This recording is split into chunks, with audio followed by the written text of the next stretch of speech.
ஒரு நல்ல நற்செய்தி வருகிறது. இந்த பகுதியில் இத்தனை வருஷங்கள் வாழ்ந்து கொண்டிருக்கிறீர்கள். ஆண்டவராகிய இயேசு கிறிஸ்துவின் வல்லமையும் மகிமையும் இந்த நொடி பொழுதிலே உங்களை தேடி வருகிறது. ஆண்டவராகிய இயேசு கிறிஸ்துவிடத்திலே நீங்கள் வருவீர்களானால் உங்களுக்கு ஒரு பூரண சமாதானத்தை அவர் கட்டளையிடுவார். அன்பு தேவச்சனமே, ஆண்டவராகிய இயேசு கிறிஸ்து சொல்லுகிறார், வருத்தப்பட்டு பாரம் சுமக்கிறவர்களே, நீங்கள் எல்லோரும் என்னிடத்தில் வாருங்கள், நான் உங்களுக்கு ஒரு நல்ல இளைப்பாறுதலை தருவேன் என்று சொல்லப்படுகிறது. ஆண்டவராகிய இயேசு கிறிஸ்து இந்த பூமியிலே அவர் பிறந்ததின் நோக்கம் பாவிகளாய் இருக்க நம்மை அவர் ரட்சிக்க வந்த தேவன்.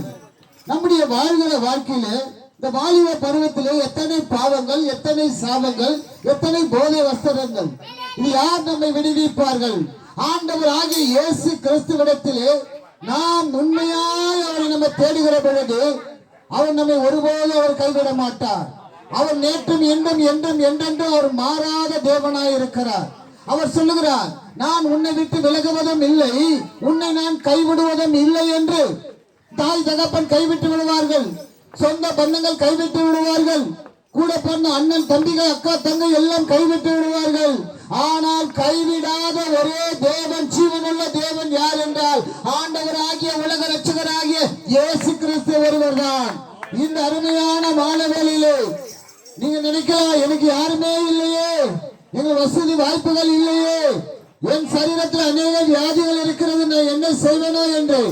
ஆண்டவராகிய இயேசு கிறிஸ்து சொல்லுகிறார், இதோ உலகத்தின் முடிவு பரிந்தும் சதா காலங்களிலே நான் உன்னோடு கூட இருக்கிறேன் என்று சொன்னார். அவர் இருக்கிறவராகவே இருக்கிறார். ஆண்டவராகிய இயேசு கிறிஸ்து இந்த பூமியிலே வாழ்ந்த காலத்திலே எத்தனையோ நன்மைகள் செய்தார், எத்தனையோ அற்புதங்களை செய்தார். வீடுகள் தோறும், பட்டணங்கள் தோறும், வீதிகள் தோறும் கால்நடையால் சுற்றி திரிந்து நன்மை செய்ய அவர் வந்தார். ஆண்டவராகிய இயேசு கிறிஸ்துவின் நன்மை இந்த உலகம் எங்கிலும் இன்று வரை பறைசாற்றி வருகிறது. அந்த வார்த்தை தான் இன்று நாங்கள் சுவிசேஷமாய் சொல்லுகிறோம். ஆண்டவராகிய இயேசு கிறிஸ்து செய்த அற்புதங்களை, அடையாளங்கள் ஏராளம் ஏராளம் ஏராளம். பாவிகளாய் இருக்க நம்மை அவர் ரட்சிக்க வந்த தேவன். அவர் சொல்லுகிறார், மனம் திரும்புங்கள், மனம் திரும்புங்கள், உங்கள் பாவத்தை விட்டு மனம் திரும்புங்கள், உங்கள் சாபத்தை விட்டு மனம் திரும்புங்கள், போதை வஸ்திரத்தை விட்டு மனம் திரும்புங்கள். இன்று உங்களுக்கு ஒரு பரலோக ராஜ்யம் மிக சமீபமாய் இருக்கிறது என்று ஆண்டவராகிய இயேசு கிறிஸ்து உங்களை இரு கரங்களையும் நீட்டி அன்போடு அழைக்கிறார், அன்போடு அழைக்கிறார். என் மகனே, என் மகளே, நீ கலங்காதே, நீ திகழாதே, நான் உன் தேவன் என்று. அன்பான தேவஜனமே, ஆண்டவராகிய இயேசு கிறிஸ்துவை நோக்கி பார்த்தவர்கள் ஒருபொழுது வெட்கப்பட்டு போனதில்லை. அவர் செய்த அற்புதங்களில் ஒரு சிறு காரியம் மட்டும் உங்களுக்கு நான் சொல்லுகிறேன். வேதத்தில் சொல்லப்படுகிறது, இயேசு கிறிஸ்து ஜனக்கூட்ட மத்தியிலே வந்து கொண்டிருக்கிற பொழுது பிறவி குருடர் ஒருவர் உட்கார்ந்து அதை கேட்டுக்கொண்டிருக்கிறார். யார் வருகிறது என்று கேட்கிறார்கள். சுற்றி உள்ள ஜனங்கள் எல்லா ஊழியர்களை சொல்லுகிறார்கள், நசரேயனாகிய இயேசு கிறிஸ்து வருகிறார் என்று. இவனோ பிறவி குருடன். அவன் நம்பிக்கை வந்தது, இயேசு இந்த பூமியில என் அருகாமையில் வந்து கொண்டிருக்கிறார். இத்தனை வருஷம் நான் பிறவி குருடனாய் இருக்கிறேன், எனக்கு யாரும் உதவி செய்யவில்லை. இயேசுவிடத்தில் கேட்டால், எனக்கு இந்த பூமியில இந்த உலகத்தை நான் காண முடியும் என்று இருதயத்தில் ஒரு விசுவாச நம்பிக்கை வந்தது. அப்போதுதான் கேட்டார், யார் வருகிறது என்று. இயேசு வருகிறார் என்று சொல்கிறார். அப்போதுதான் சொல்கிறார், என் தாவீதின் குமாரனே, என் தாவீதின் குமாரனே, இயேசுவே, என் தாவீதின் குமாரனே.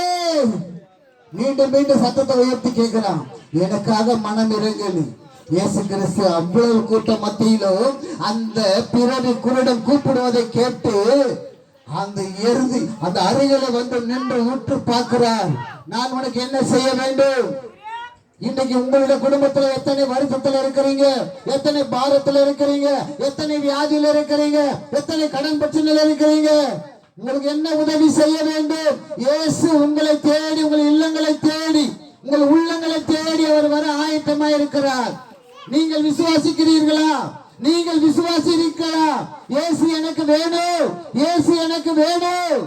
அந்த குருடன் கேட்டான், இயேசுவே தாவீதின் குமாரனே, எனக்கு மனம் இறங்கும், எனக்கு மனம் இறங்கும். நான் பார்வையடைய வேண்டும், இந்த உலகத்தை நான் காண வேண்டும் என்று அவன் ஒரே ஆஸ்தி பாஸ்தி கேட்கவில்லை, அவன் பிச்சை கேட்கவில்லை. இந்த உலகத்தை காண வேண்டும், இந்த உலகத்தை படித்த தேவனை முகமுகமாய் பார்க்க வேண்டும், நான் இயேசுவை பார்க்க வேண்டும். இப்படியாய் நம்பிக்கையோடு விசுவாசத்தோடு அந்த இயேசு கிறிஸ்துவிடத்தில் நம்பிக்கையோடு கேட்டான். அப்பொழுது இயேசு மனம் உருகி, மனம் இறங்கி, மனதுருகி அந்த கண்களை தொட்டார். அந்த கண்களை தொட்டார். தொட்ட மாத்திரத்தில் இந்த உலகத்தை பிரகாசிக்க அந்த ஒளி வந்தது. அந்த ஒளி வந்தது. இன்னைக்கு இருளடைந்த உங்கள் வீடுகளிலே, இருளாயிருக்கிற உங்கள் வீடுகளிலே, இருளாயிருக்கிற உங்கள் இருதயத்திலே தேவன் தீபத்தை ஏற்ற வந்திருக்கிறார். ஜீவ ஒளியாய் வந்திருக்கிறார். ஜீவ ஒளியாய் வந்திருக்கிறார். இயேசு உங்களுக்கு வேண்டுமா? இயேசு உங்களுக்கு வேண்டுமா? இப்போது நீங்கள் ஆயத்தமா? இயேசுவே என்னிடத்தில் வாரும், இயேசுவே என் வீட்டுக்கு வாரும் என்று நீங்கள் அழைப்பீர்களா? இன்றைக்கு உங்களுக்கு ஒரு விடுதலை உண்டு.